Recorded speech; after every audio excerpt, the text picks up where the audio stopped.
paalala ko lang sa'yo na ang tamang distansya, lalo na kung ganito ang speed natin. So ang distansya dapat natin doon sa unahan natin, make sure lagi nakita mo yung gulong niya sa likuran na nakalapat sa lupa, no? Hindi mo nakita yung gulong na nakalapat sa lupa, ibig sabihin masyado ka nakatutok sa kanya. Ganito, one car apart yan, no? Tulad ng distansya mo, very good yan, dalawang sasakyan, ano? Okay, so medyo nagda-downhill na tayo. Yan, tama yun lang, movement ng paa mo, nakaantabay lang kay brake.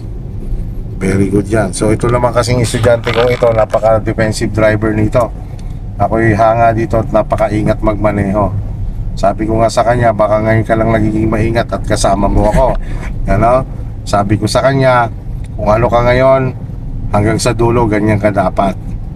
Yan.